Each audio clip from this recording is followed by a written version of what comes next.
¿Qué tal? ¿Cómo están? Nosotros somos Cusco Podcast, su nueva plataforma de cultura y tradición en la ciudad de Cusco. En este episodio 3 les presentamos todavía el especial de Corpus Christi.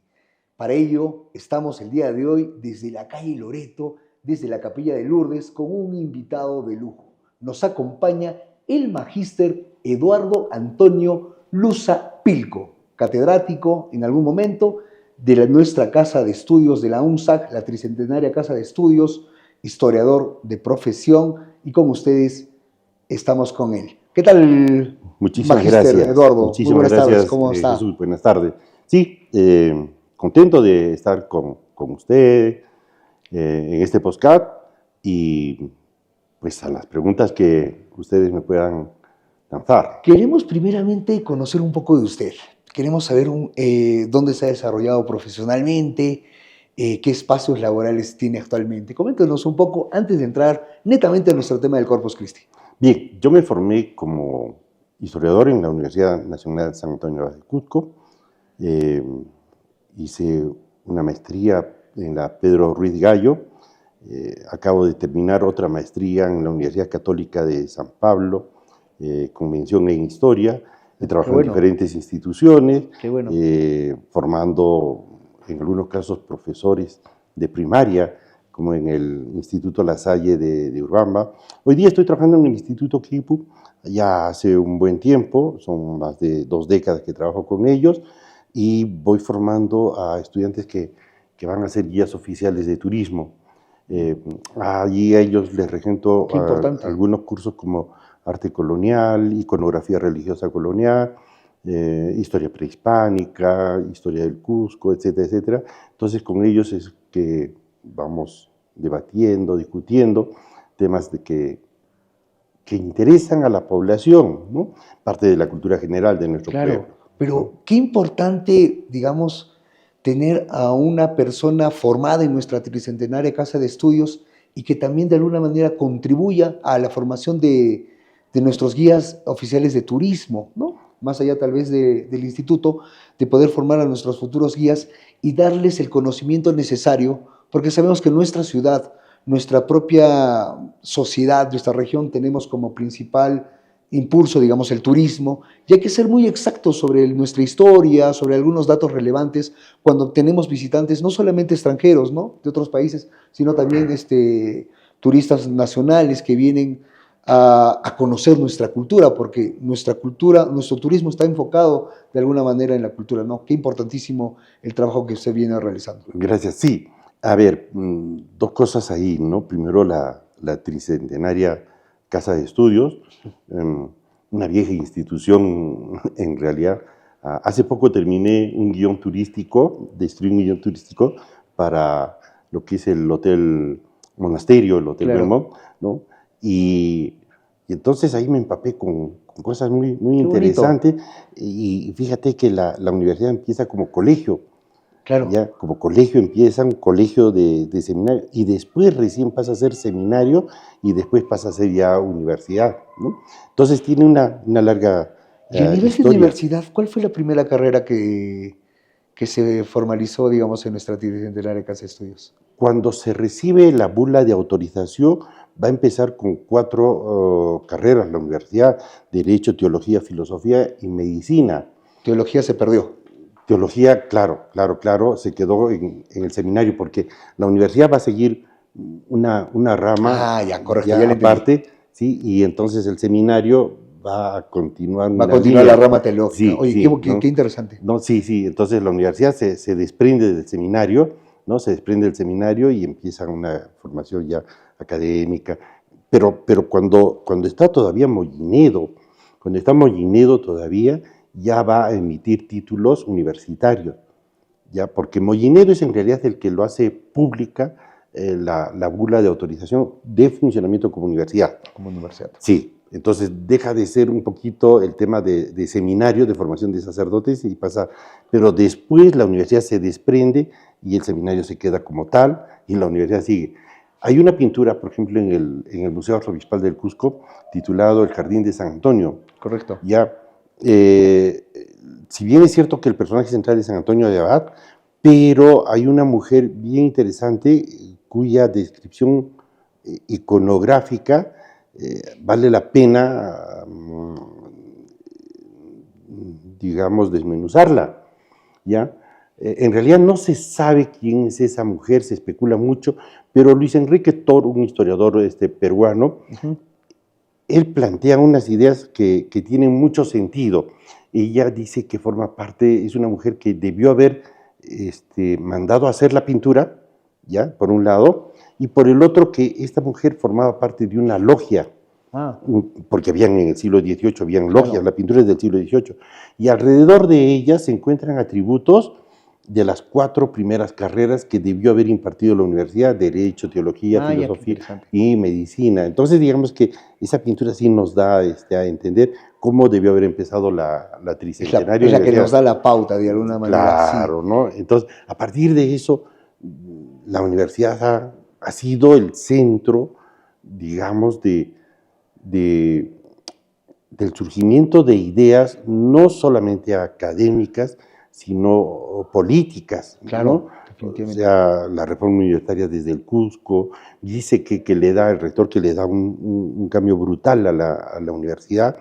La producción intelectual desde esa época hasta nuestra época es formidable. Yo creo que la San Marcos, la Católica de Lima, tienen sus propios espacios, pero en relación a las universidades del interior, la San Antonio como que les pisa los talones, claro, en producción intelectual. No he visto en otras universidades tanta producción como la de la San Antonio Abad desde siempre. Una revista universitaria que hasta hoy día sigue saliendo y que los artículos son, pues, en realidad son altamente científicos. Esa es la idea de la universidad. Sí, perfecto. ¿No? Y sí. Lo otro, en la segunda parte de la pregunta que me formulaba, era claro. Esto del turismo, ¿no? Sí. Hay dentro del código de ética del guía oficial de turismo, hay un ítem que dice que al pasajero hay que acercarle a la verdad histórica. Claro. O sea, no le engañes, no le cuentes claro. Cosas, ya ese es el detalle. Y esa es la lucha permanente. No le digas mucho de los ovnis. Claro, sí. Claro, pero usted ha dicho algo muy importante y es, creo, el preámbulo mejor para poder hacer una entrevista a una persona tan letrada, con tanta experiencia, y más aún si tiene, digamos, la capacidad y volcar esa experiencia a nuestros guías oficiales de turismo. Creo que es importante, debemos sentirnos también orgullosos que una universidad con tanta historia esté presente en nuestro Cusco y ha estado presente en los momentos, digamos, ícono, ¿no? Claro. Que ha marcado la pauta, ¿no? Entonces, sí. Qué bonito. Y bueno, el día de hoy nos trae a esta conversación que queremos hacerla amical con usted sobre nuestro Corpus Christi. Nuestro Corpus Christi creemos que es la manifestación de fe, de cultura, de tradición más importante, no solamente del Cusco, sino también de nuestro país, y seguramente desde antaño habrá estado presente siempre en todo el mundo por ese matiz, por ese sincretismo. Desde un punto de vista histórico, para usted, ¿cuándo ha iniciado el Corpus? A ver, los estudiosos ponen como punto de partida 1572 con la presencia de Toledo en el Cusco, pero esa fecha no es la correcta. No es la correcta. No es la correcta. No me estoy acordando del autor que lo va a subrayar en 1931 y Uriel García en el 39 lo ratifica, pero no es la correcta. No es la correcta esa. ¿Por qué? Porque hay otros datos. Los primeros corpus debieron haberse dado en Lima todavía antes de 1550. Pero acá hay un detalle bien interesante, las órdenes religiosas. Si uno entra a un convento, va a encontrar dentro del convento capillas procesionales. Claro. Algo que en Europa no existe. No existe. No existe. Las capillas procesionales en Europa no existen. Entonces, ¿dónde se inventaron las capillas procesionales? Se inventaron en América. Es un aporte de la arquitectura americana a la europea. Pero bueno, estas capillas procesionales, ¿para qué servían en realidad dentro del convento? ¿Es escuela cusqueña? ¿Las capillas procesionales? Las capillas procesionales son unos espacios, no es escuela, sino en cada esquina del claustro hay como una especie de retablos, Claro. ya 4 retablos en cada esquina, uno. Y entonces, ¿qué pasaba? De que los frailes de esas órdenes sacaban en procesión la hostia consagrada. ¿Qué es el corpus? O sea, quiere decir que ya antes de que viniera Toledo y antes de 1550, mira, dentro de los conventos ya estaban realizando procesiones, pero dedicadas a la Eucaristía, que debieron ser los primeros corpus privados, por decirlo así, que se estaban dándose a cabo dentro de las órdenes religiosas. Luego, vamos a tener datos históricos, ¿no?, en 2 textos bien importantes. Uno de ellos es Diego de Esquivel y Navia, el deán de la Catedral de Cusco. Claro. En Noticias Cronológicas de la gran ciudad del Cusco, cita 2 veces que había una octava de corpus y al día siguiente el corpus, y cita la fecha 1550. Garcilaso de la Vega cita 1555, una gresca que hubo con un cañari llamado Chilche, ¿no?, y que se había producido acá en la Plaza Mayor. Claro. ¿No? Entonces, quiere decir que del 55, no, 56, ya está habiendo corpus públicos. Del 1500. 1500, 1500. Eso nos lleva a decir que el primer corpus público debió haber sido a partir de 1550 aproximadamente. Y Toledo ya viene más tarde, 1572, claro, o sea, 22 años después. ¿Qué es lo que hace Toledo? Lo que hace Toledo es reglamentar ya esos corpus que se estaban dándose. Ya, pero falsamente se le pone como el iniciador del corpus en el Cusco, ¿no? Correcto. Ha dado 3 datos que queremos un poquito rápidamente para poder explicar, rápidamente con sus palabras, ¿quién fue Uriel García? Un intelectual cusqueño, ya de la década de los 30, de los 40. Hay una generación... ¿Cómo contribuye Uriel García? Pues con son trabajos intelectuales. Hay toda una generación, en la década de los 30, los 40, hay una generación de cusqueños, claro, intelectuales cusqueños. Que recopilan, ayudan a recopilar. Sí, y que hacen trabajos de investigación y que contribuyen en la historia del Cusco. O sea, eso es lo interesante. Luego, cuando hablamos de Diego de Esquivel y Navia, ¿hablamos del Marqués de Vallumbrosio? No, es su hijo. Es su hijo. Es su hijo, el deán de la catedral. Explica así rápidamente quién era él. ¿El deán de la catedral? Sí. Es la tercera generación de los marqueses. Ya. El padre... Que vivían en la calle Marqués, por cierto. Claro, el padre... Son 3 generaciones. La primera generación que pasa desapercibida. Ajá. La segunda es la que toma mucha fuerza con Diego de Esquivel y Navia, propietario de la calle... Marqués. Claro. Por ejemplo, ese nombre en los libros del Cabildo de la ciudad, claro, no aparece como la calle Marqués, no, claro, sino aparece como la calle 1. Claro. Lo que sucede es que la tradición popular de esa época lo convierte en la calle del Marqués. Porque ahí vivía el Marqués. Porque, claro, y era una persona muy conflictiva, muy terrible, ¿no? Porque, según los relatos y libros que también leí en algún momento. Sí, ¿no? Entonces, claro, y de ahí es que se convierte en la calle del Marqués. Ya, pero hoy día ya no aparece como la calle del Marqués, sino aparece como la calle Marqués. Calle Marqués. Claro, calle Pero Marqués. Le atribuimos el nombre de la calle Marqués, muy popular en nuestra ciudad del Cusco, al Marqués de Vallumbrosio, claro, ¿no?, de Esquivel y Navia. Sí, propietario de la hacienda La Glorieta. Claro. Es un tipo difícil de comprender. Él le puso 100,000 pesos al rey de España para ser virrey, nunca se lo dieron. Quiso ser caballero de órdenes religiosas, tampoco se lo permitieron por el comportamiento ético, moral que él tenía acá. Y él compraba cargos de corregidor, pero no para él, sino para otra gente. Y hay algo que me hace acordar usted. El tema honorable, el ser noble, era muy diferente tal vez a él, ¿no? Y en esa época, en nuestro Cusco, nuestra sociedad se medía por eso, ¿no? Por la nobleza, lo honorable que podría llegar a ser una persona o la familia, ¿no? Sí, pero hay que entender que estos títulos nobiliarios en España se heredaban hasta 3 vidas, claro, o 2 vidas, pero en América lo compran. Claro. Ya lo compran. Correcto. Entonces, por ejemplo, Pizarro no era don Francisco en España, en Trujillo, no, era simplemente Francisco Pizarro, pero cuando llega acá, él se convierte en don, noble. Claro, y esa don, D-O-N, son iniciales de origen noble, y él no era de origen noble. ¿Por qué? Porque él compra el título.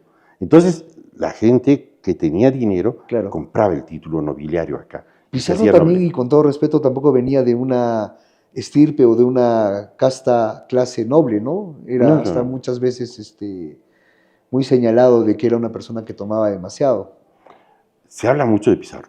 Se habla mucho de Pizarro.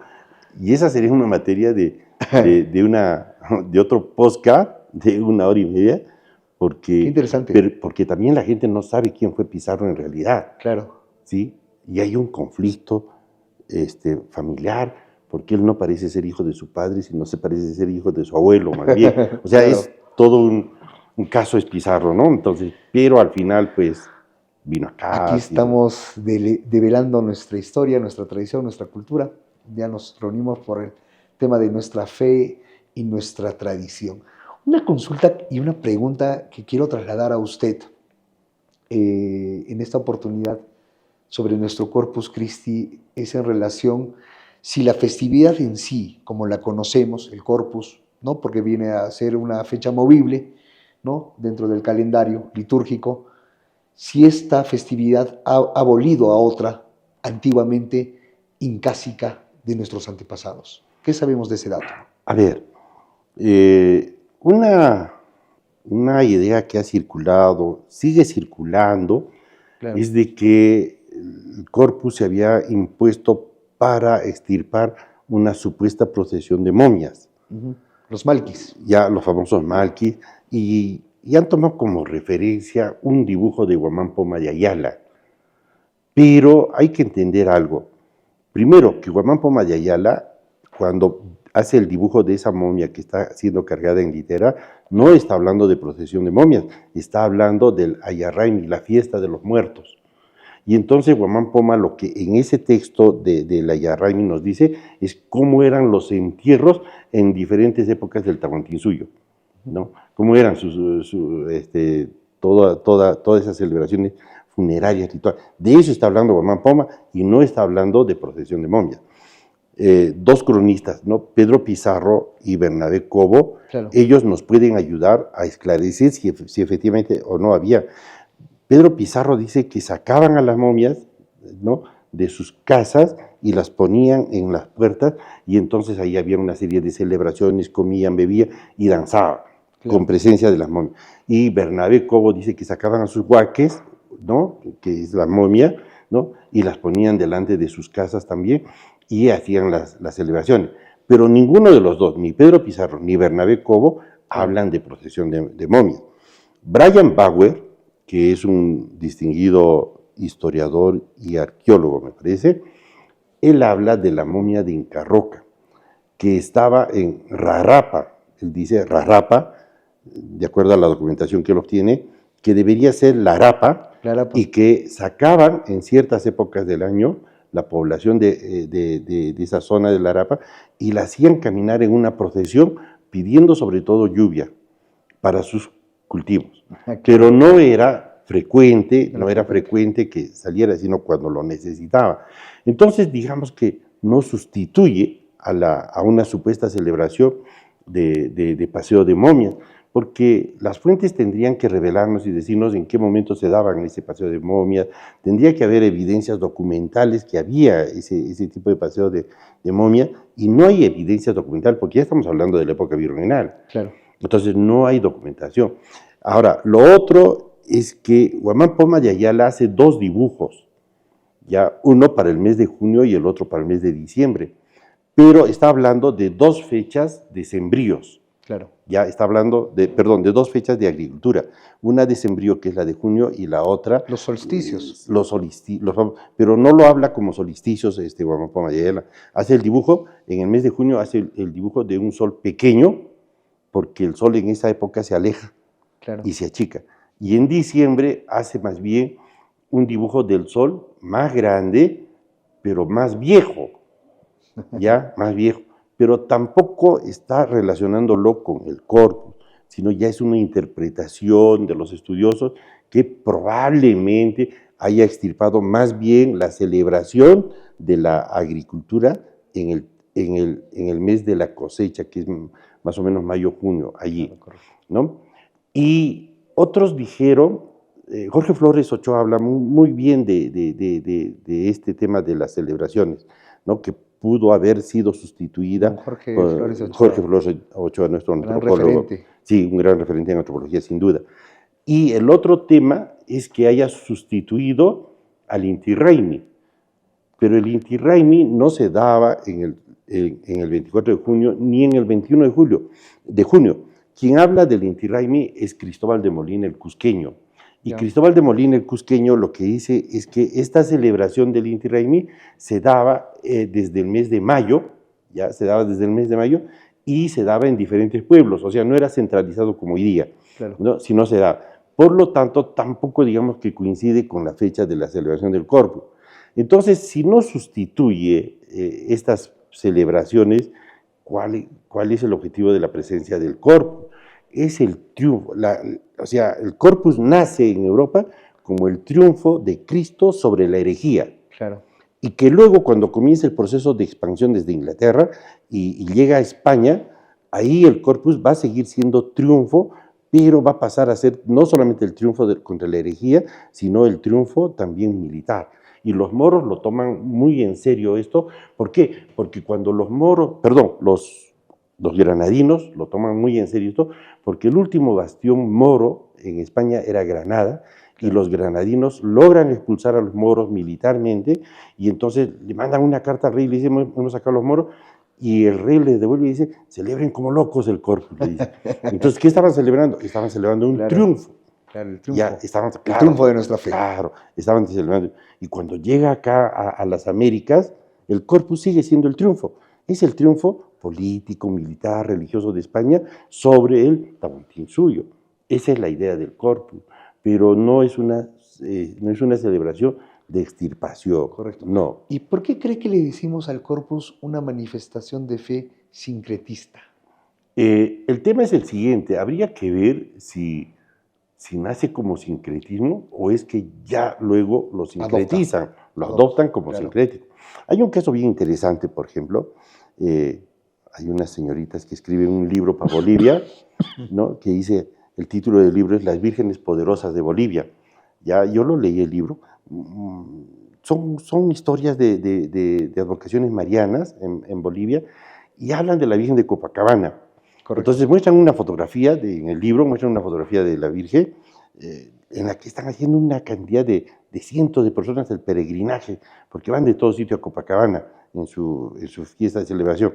Bueno, muestran la foto y uno ve y dice, wow, mucha gente va ahí en peregrinaje, y eso está bien, ¿no? Es la fe de la gente y nadie tiene derecho a quitarle la fe a la gente.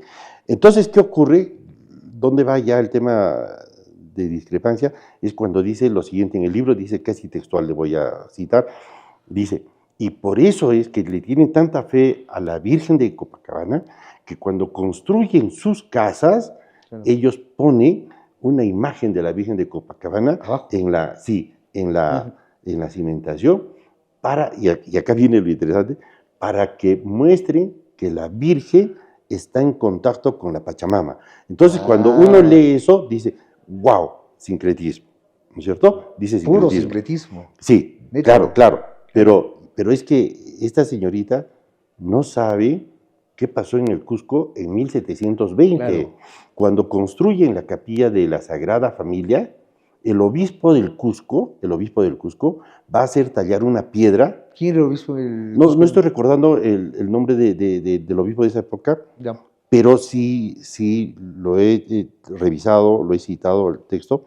Hace tallar una piedra en forma de caja y va a poner allí monedas de oro y plata más la imagen de la Virgen María y lo va a bendecir. Pero es el obispo. Es obispo, ya, claro. Es el obispo. Y luego lo van a poner en la cimentación y van a colocar la primera piedra de la construcción de la capilla de la Sagrada Familia. Acá viene la pregunta. ¿El obispo pensó en un contacto de la Virgen María con la Pachamama? Claro. ¿Y eso es lo que... No, esa es una tradición que viene de Europa. Ah, ya, correcto. Al nivel de construcción, claro, de bendición. Esa es una... Y lo mismo ocurre cuando construye el Hospital de los Naturales. También van a poner ahí en la cimentación ya también la imagen de un Cristo y monedas de oro y plata. De los naturales. Ya en lo que es hoy día San San Pedro, Pedro. San Pedro, Sí, claro. ¿no? Entonces, pero habría que ver, ¿no? Y lo bendicen.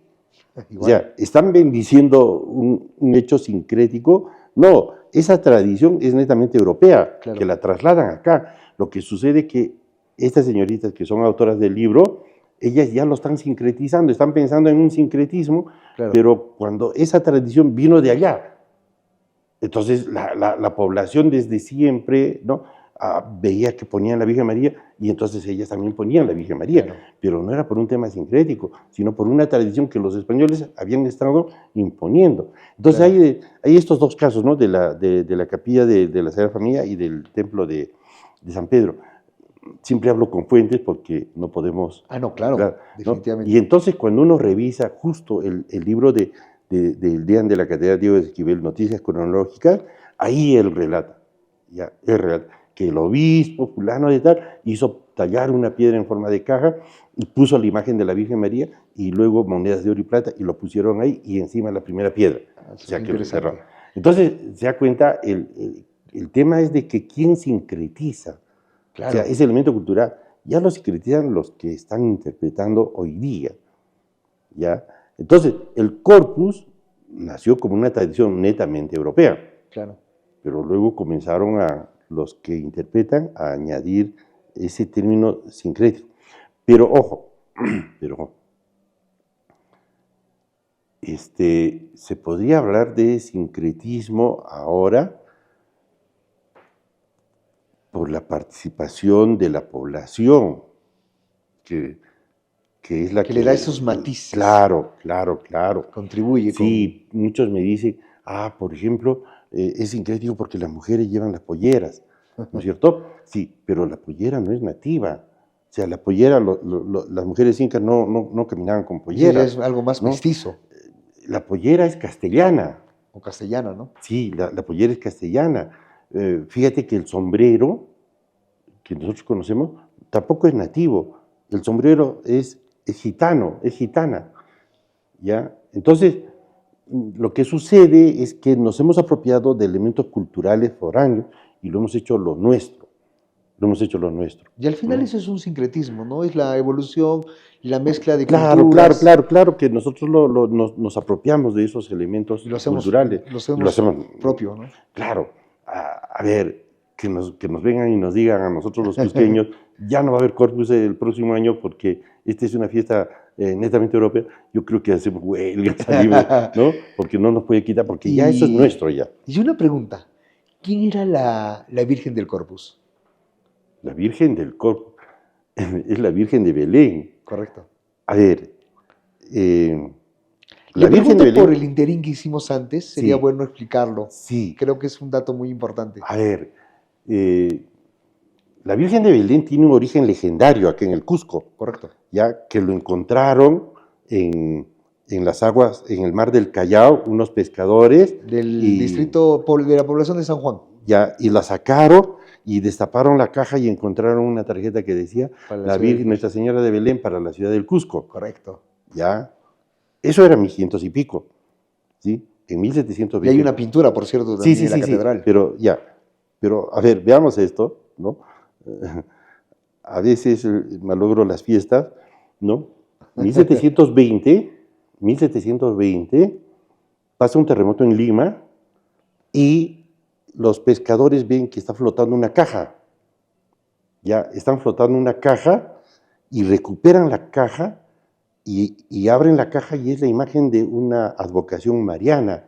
Y dice, Nuestra Señora del Rosario para Tucumán. Y lo mandan a Tucumán. Y hoy día es la patrona de Tucumán, Nuestra Señora del Rosario. Claro. O sea, es la misma historia de la Virgen de Belén. Claro. Ya Vargas Ugarte, sacerdote que escribe, tiene muchos libros, él escribe sobre esto, ¿no? Y entonces la coincidencia del origen de estas dos imágenes es la misma, es igualita. Es igual, claro. ¿No? Se encontraron ahí, ya bueno. y si nosotros volvemos a la Virgen de Belén y utilizamos mentalmente la pintura que está en la catedral, cuando destapan frente a la catedral la caja, el obispo está ahí y la Virgen está de cuerpo entero. ya la Virgen está ahí, se ve en la caja de cuerpo entero, pero en realidad la Virgen de Belén estaba sentada. Estaba sentada. Entonces, ¿qué ocurrió? De que cuando uno revisa los libros de fábrica en el archivo histórico, perdón, en el archivo arzobispal ¿Qué son del los Cusco, libros de fábrica? los libros de fábrica son documentos que todos los párrocos estaban obligados a hacer unos inventarios diarios. Correcto. Ya todos los días tenían. ¿Por qué? Porque en cualquier momento el obispo mandaba un visitador y lo primero que debía exhibir es un arqueo, como un arqueo. Sí. ¿No? Lo primero que debía, claro. sí, lo primero que debería exhibir era el libro de fábrica. Entonces ahí se anotaba todo. Entonces cuando yo reviso los libros de fábrica del templo de Belén, encuentro de que a la Virgen de Belén no lo pueden sacar al Corpus y entonces hacen mandar una réplica a la que le llaman la Virgen del Corpus. Ya le llaman a la Virgen del Corpus. A la réplica de la Virgen de Belén. A la réplica. Es una Virgen de Belén, pero le ponen la Virgen del Corpus. ¿Por qué? Porque la Virgen de Belén en el Corpus se queda en el templo, pero sacan esta réplica. ¿Ya? No está anotado el autor. La Virgen de Belén estaba sentada. Ya, correcto. Y entonces no podían sacarla sentada.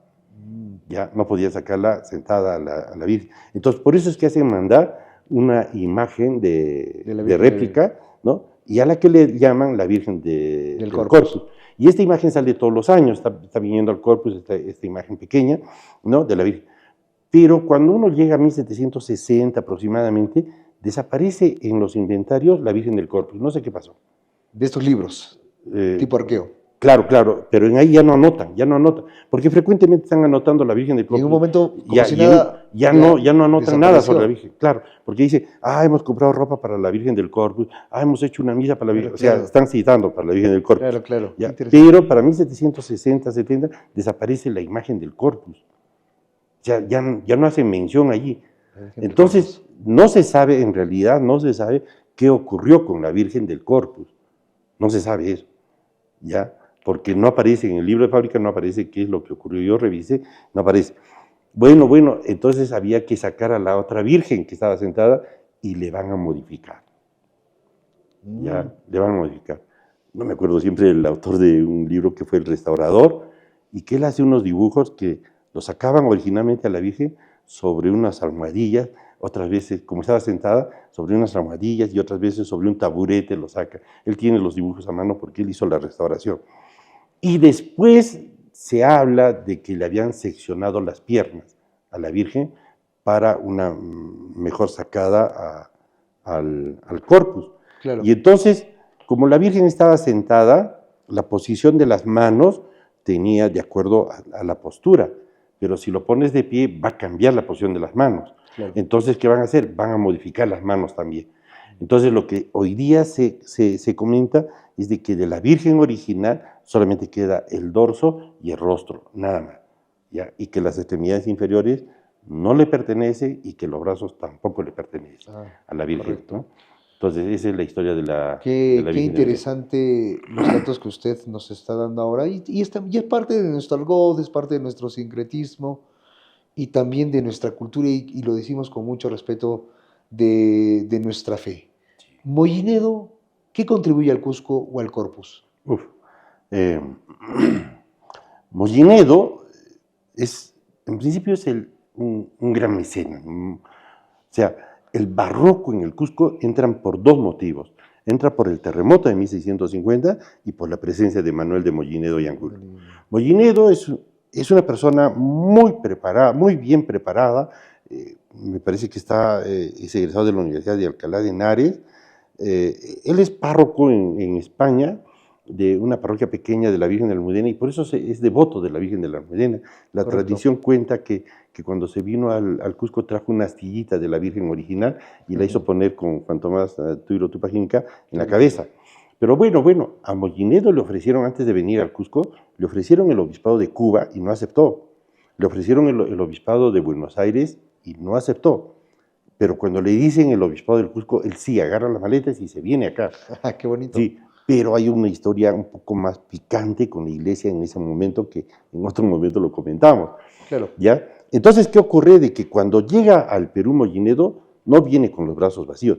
Él trae pinturas, ¿no?, de artistas connotadísimos de España, porque como es una persona intelectualmente muy bien preparada, él gusta del barroco español, él mama el barroco español puro. Entonces, él conoce de arte, Mollinedo.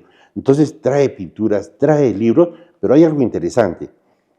Trae grabados, libros de grabados, y trae estampas.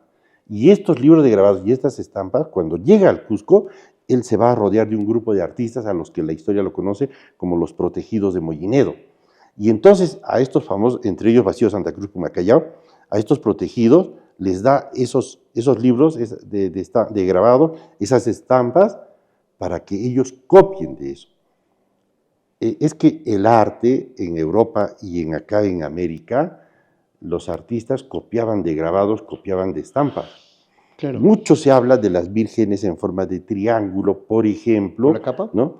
Se habla y que dicen que es una montaña, y eso no es cierto, porque en Europa las vírgenes tienen la forma triangular.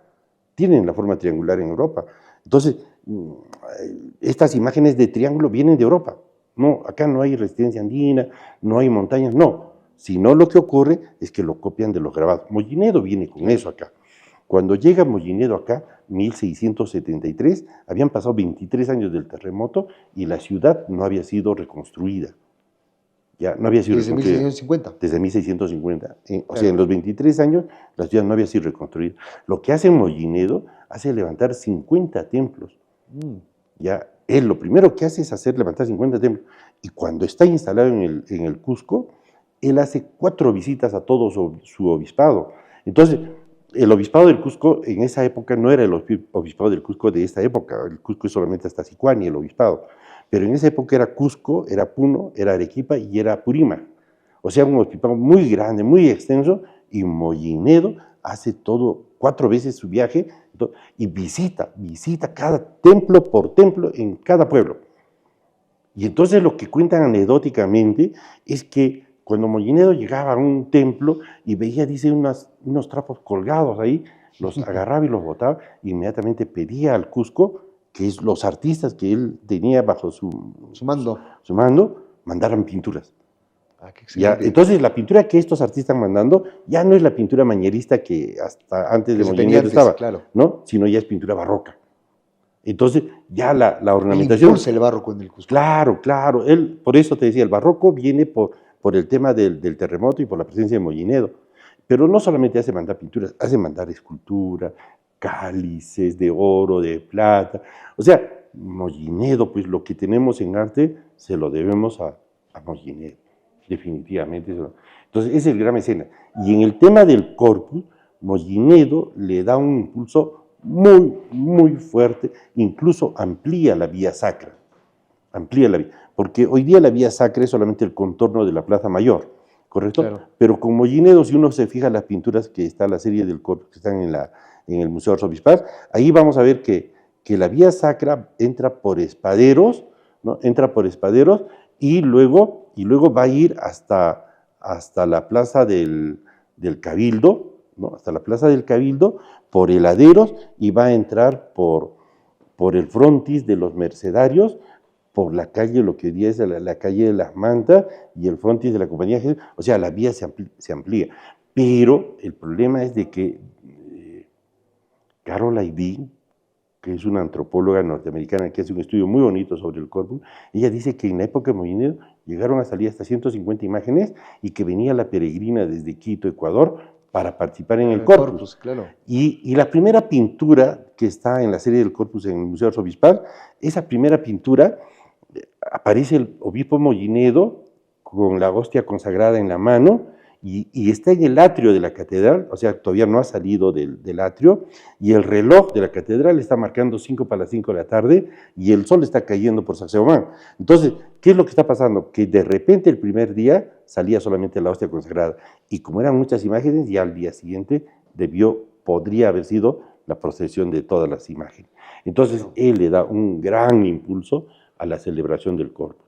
Y lo otro es que la disciplina de fe que seguramente Mollinedo va a imprimir con mucha fuerza, es que todos los balcones las van a adornar. Ya las van a adornar todos los balcones. Los mantos de Castilla. Claro, ¿no? Pero esa también no es una tradición local, eso lo hacen en Española. Sevilla. Claro, En Sevilla. En realidad el corpus del Cusco es un trasplante textual del corpus sevillano. O sea, claro. todo el Es una corpus, copia, ¿no? Es una copia. pero mucho más grande, mucho más Allá también, monumental. allá también es así, grande el Claro. corpus, ¿no? Es el corpus allá en Sevilla, ¿no? Y una consulta, hablando de nuestras imágenes del Corpus Christi, las imágenes del Corpus, o sea, seguramente en algún momento había más, se habrá rezado, se habrán aumentado, pero su origen de las imágenes son netamente españolas. ¿Algunas imágenes considera usted que se han realizado acá en el Cusco? No, todas las imágenes son cusqueñas. Todas. Todas, las 15 que salen hoy día son cusqueñas. A ver, veamos, solamente al inicio, y esto ya para arte colonial, por ejemplo, Claro, ya al inicio del proceso de invasión o de conquista, la iglesia lo que hace es pedir imágenes de Europa y traen de Sevilla. Ya traen, detalles, ¿no? van de talleres sevillanos de Martínez Montañés, es uno de los grandes artistas, Claro. que va a mandar acá sus esculturas. Pero después se hacen cantidades de esculturas y es que hay un traslado masivo de artistas europeos. Claro. ¿Ya? Entonces ellos arman sus talleres, pero enseñan a hacer escultura, a pintar a mestizos, a indios, y estos comienzan a poner talleres y entonces va a haber ya una saturación de imágenes. Entonces, ninguna de las imágenes que están acá saliendo en las 15 son europeas, ninguna. Claro. Todos son de artistas Es cusqueños. importante el aporte que usted nos da y la pauta. ¿Por qué? Porque siempre se teje una historia detrás, que al ser también imágenes que han sido construidas, han sido hechas acá en la ciudad del Cusco, existe un argot, una historia relevante, por eso le consulto, que en estas imágenes se hubieran guardado las huacas, ¿no? De nuestros incas. No, no hay, no hay. No hay una No, relevancia histórica. no, para nada. La Virgen de la Almudena, por ejemplo, tiene traje natural, no necesita que le pongan vestido, Claro. ¿ya? Y entonces está hecha en una sola madera. Entonces no hay ninguna... Sería imposible que... Claro, no, está hecha en una sola madera. Entonces no hay ahí el tema de una huaca. San Cristóbal, ¿no? También que va semidesnudo, ¿no? Pero ¿dónde estaría la huaca? Entonces se tejía un mito que decía que en el anda de San Cristóbal, en el anda de San Cristóbal había una piedra. Claro. Pero el año pasado yo he estado en el Andapichacuy. Ya, Ya, claro, claro. y había esto es anecdótico, había una reunión de los cargadores ahí en Claro. la plaza y entonces a uno de los cargadores le pregunté, le dije que si cargaban una piedra ahí adentro y me dice, profe, ahora que está el anda ahí Era uno afuera, de sus alumnos. sí, profe, fíjate por debajo si hay piedra o no hay piedra. Claro. Y no hay piedra, es vacío. El anda pesa por la madera. Claro. En realidad San Cristóbal, yo he visto cuando lo han colocado en el anda, lo han colocado dos personas, lo han cargado así y no pesa más de 4 bolsas de azúcar. ¿Ya? Entonces, ¿qué es lo que pesa? Lo que pesa el anda. Y en la Virgen de Belén también pesa el anda, no la Virgen. Claro. ¿Por qué? Porque cuando la Virgen de Belén en Pentecostés La entra a bajada. Santa Clara, en la bajada, entra a Santa Clara, no se queda en el templo, entra al convento. Claro, el Ya, internamiento de la Virgen. ya entra al convento. Los cargadores lo introducen en el convento. A manos. Claro. Ya, pero ¿qué ocurre dentro del convento? Le cambian de anda. Ya, le cambian de anda, salen los cargadores, cierran la puerta y salen monjas y lo cargan a la Virgen y le hacen una procesión por dentro del convento. Claro. Entonces no pesa, la Virgen no pesa. No, Entonces claro. no hay una huaca ahí adentro, ¿no? O sea, ese es el mito, ¿no? Yo decía el Huaca no tanto por el peso, sino por la simbología incásica de nuestros antiguos, nada más. No, pero Igual, ¿no? igual, ¿no? O sea, hoy día estamos hablando a partir de 15 de santo, pero te imaginas cuando salía San Juan Bautista, cuando salían estos dos jesuitas médicos, San Cosme y San Damián, Claro. porque salían una cantidad de San Roque. gente, ¿no? Claro, San Roque. Entonces, no van a crear 150 huacas ahí. Es un poco complicado, ¿no? Es un poco complicado, pero no hay. Y como historiador, ¿algún mito y leyenda que quisiera compartirnos que considera que es importante y que tiene base histórica? Un mito. El problema de los mitos es que son creaciones populares y que yo desde la óptica del historiador como que yo lo puedo hablar así, pero que no tiene un sustento en realidad científico, ¿no? Eso, por ejemplo, de decir que San Cristóbal era muy pesado y muy grande, entonces, ¿qué ocurre de que le cortaron las piernas? Pero a San Cristóbal nunca le cortaron las piernas, ¿no? Porque si le hubieran cortado a San Cristóbal las piernas, Claro. entonces las piernas serían, las extremidades inferiores serían más pequeñas y el tórax sería más grande. No habría No habría simetría. simetría, no habría. Y Pero estamos hablando de una época en la cual se han realizado y se han elaborado estas imágenes con mucha fe y devoción, donde claro, la simetría era importante, ¿no? claro, claro. Y el barroco es el realismo. Claro, O sea, lo que quiere el barroco es que la imagen que va a ver la gente sea parecida a él, claro. ya sea así, real. Lo más crudo ¿No? posible. Sí, sí, sí, es lo real. Esa es la característica del barroco, el realismo, el naturalismo, ¿no? Pero si ya le pones un elemento que no es real, entonces ya como que la gente incluso va a perder la fe, la devoción, Claro. ¿no? Entonces lo que hacen es más bien generar fe, generar devoción. El barroco es un arte contrarreformista. Cuando la gente está saliendo en la reforma de Lutero Calvino, la gente se está apartándose de la iglesia, se mete el barroco y lo jala nuevamente, Claro. pero lo jala con el arte. Eso es lo interesante. Claro. Entonces, esto del San Cristóbal, por ejemplo, es un mito Es una que lo hayan... leyenda Sí, es urbana. una leyenda urbana que se ha tejido. Y sobre la Virgen de la Almudena se han tejido muchas más todavía, muchas más, porque la Virgen de la Almudena... Pero es parte del folclore, ¿no? Sí, sí, sí, sí, sí. Eso es lo interesante, eso es lo interesante. La Virgen de la Almudena es una imagen que genera una devoción muy, muy fuerte. Ya, muy fuerte es la devoción que genera la Virgen de la Almudena. Para la fiesta viene gente desde Argentina, viene gente de Lima, de Argentina, viene de Bolivia. Esos danzantes, esos bailarines. Sí, hemos estado ¿no? alguna vez. Entonces es muy fuerte. Sí. Y eso ha sido en base a qué se ha creado, en base a leyendas que se han ido creando sobre la Virgen. Claro. Ya, pero son muchísimas leyendas. Son muchísimas. Sí. Sí, bueno, primeramente queremos también agradecerle su participación.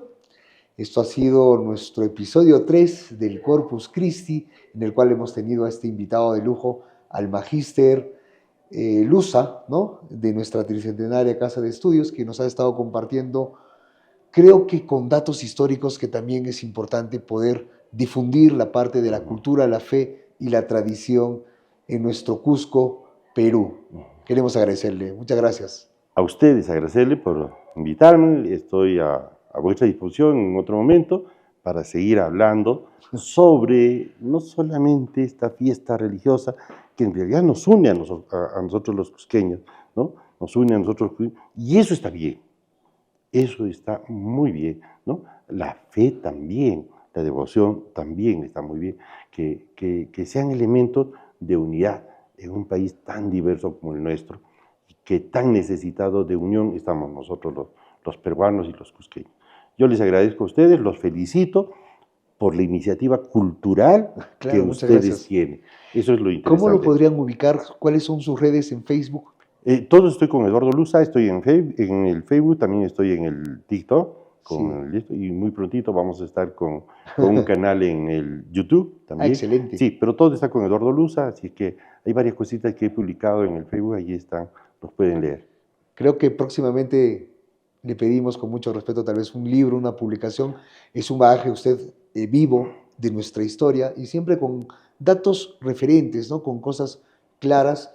Esto ha sido Cusco Podcast, sin antes también agradecer aquí a la Capilla de Lourdes, quien ha hecho posible que esta grabación llegue a sus casas, a sus espacios, agradecer al gran equipo que nos acompaña detrás de todo este esfuerzo que hacemos desde Cusco Podcast, a Edward Zambrano, a Cynthia Banks y a todo el equipo que conforma Cusco Podcast. Nos pueden ubicar como Cusco Podcast en todas las redes, en Instagram, en Facebook, en YouTube y también estamos en Spotify. Así que muchas gracias por todos. Esto ha sido el episodio 3 de Cusco Podcast. Gracias.